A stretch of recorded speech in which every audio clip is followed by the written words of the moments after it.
Olá, seja bem-vindo a mais um podcast de resumo bíblico e hoje nós vamos falar sobre Jeremias. As primeiras palavras desse livro já revelam quem o escreveu. Lá em Jeremias, capítulo 1, versículo 1, vai dizer palavras de Jeremias. E por que que a gente sempre fala de quem escreveu e não do autor dos livros bíblicos? Como você deve saber, o autor de toda a Bíblia é Deus. E os escritores são aqueles que levam o nome dos seus livros, né? Ou não, apenas aqueles que escreveram. É o caso de Jeremias. Jeremias recebeu do Senhor uma palavra e esta revelação se transformou em um livro. No entanto, a composição deste livro é do Senhor, mas quem escreveu foi Jeremias. Bom, este é um livro que pode ser considerado autobiográfico, já que o assunto mais abordado é a própria vida de Jeremias. Nele, ele fala dos fatos do seu ministério, das provações, seus sentimentos, né, como ele se sentiu diante de cada dificuldade e a reação dos que o ouviam. Jeremias significa Javé lança, no sentido de lançar a pedra fundamental, ou a pedra angular, né? O alicerce de uma casa. Também significa Javé estabelece, designa ou envia. Ele fez jus ao seu nome quando ele realmente abraçou essa missão. Ele se manteve firme, alicerçado nessa missão até a morte. Jeremias pregava uma mensagem que as pessoas não queriam ouvir e também não queriam acreditar.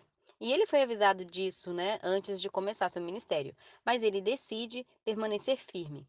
Eu sei que muito dessa decisão foi o Espírito Santo que plantou no coração dele, mas muito também teve de reações dele de querer permanecer firme, mesmo quando tudo parecia contrário ao que ele estava vivenciando ou pregando.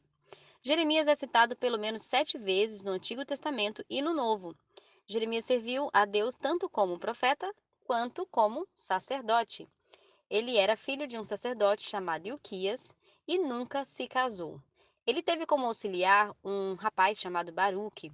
Tem até uma história bem interessante sobre Baruque, quando ele, diante de cada situação, de cada dificuldade que Israel estava vivenciando, né? Judá estava vivenciando, Baruque olha para o céu e ora dizendo: Deus, me livra disso que está acontecendo. E Deus chama a atenção de Baruque dizendo: Baruque, toda a nação está sofrendo o peso da mão do Senhor, e você quer ser livre disso? De uma certa forma, Deus estava dizendo para Baruque: olha, o sol, ele se põe para o ímpio e para o justo. Então, essa aprovação que está vindo é para a nação de Israel. E não, você não será livre deste momento em que Israel está vivendo. Baruque, ele tanto escrevia o que Jeremias ditava, quanto ele levava consigo os rolos que tinham a mensagem que Deus estava dando para Jeremias. Deus chama Jeremias para profetizar para o povo de Judá, mas também para o povo que era nação vizinha daquela terra, né? O povo não queria ouvir o que Jeremias profetizava. Ele profetizava coisas como a invasão da Babilônia, o castigo pelo pecado, pela idolatria. Ele profetizava coisas que, por causa do teor da mensagem, ele levou a ser perseguido, acusado de estadista, traído, preso, ameaçado. Tentaram tirar a vida dele. Colocaram ele em cadeias subhumanas, como por exemplo um poço cheio de lama. A lama chegava até o seu pescoço e ele respirava ali com dificuldade. Outra vez tentaram fazer com que ele fugisse. Ele foi humilhado publicamente. Bom, por ser emotivo demais, né, por passar por todas essas dificuldades e por conhecer a sentença de Deus sobre Israel, Jeremias chorava intercedendo pelo povo. Jeremias chorava em oração. Ele chorava por saber o decreto de Deus e por tanto chorar, ele ficou conhecido como o profeta chorão. Não é à toa que um outro livro que também foi escrito por ele se chama Lamentações. E Lamentações, que significa chorar em voz alta. Era exatamente isso que Jeremias fazia. Imagina se você fosse esse profeta. Se você fosse o profeta de Deus para avisar para o povo: olha, o juízo de Deus virá sobre nós. Não lutem contra a Babilônia, se entreguem em paz.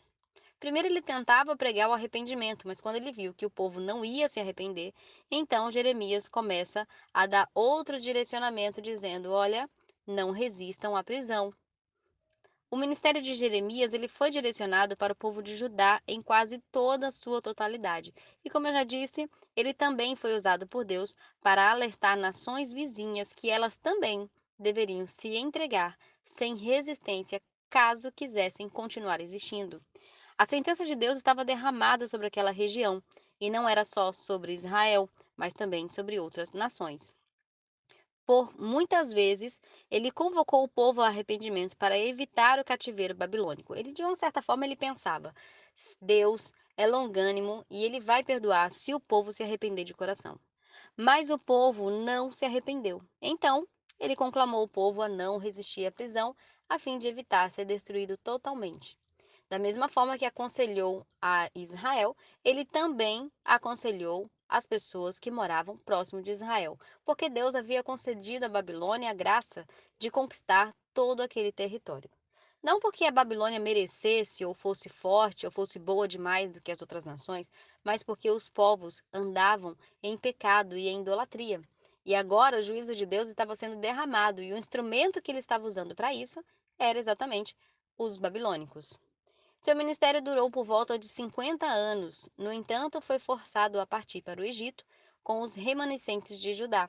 E depois ele foi levado para a Babilônia, onde ele presenciou os momentos finais que foram registrados nesse livro. Flávio Joséfo, né, e a tradição conta que Jeremias ele morreu no Egito apedrejado. Se você quiser saber um pouco mais sobre a palavra de Deus, a gente tem uma playlist muito bacana chamado Panorama Bíblico. E na playlist Panorama Bíblico, a gente fragmentou essa história bíblica tão linda, né? Tenta trazer para você de uma forma mais mastigada, para que você consiga entender a sequência bíblica. E se você tem curiosidade também para conhecer o nosso canal, aperta no joinha, clica no like, fica com a gente, comenta aí o que você gostaria de saber mais sobre a palavra de Deus. Maratonei os nossos vídeos. A gente tem muita curiosidade, muita reflexão, muita coisa legal nesse canal, tá? Fica com a gente e vem fazer parte dessa grande família.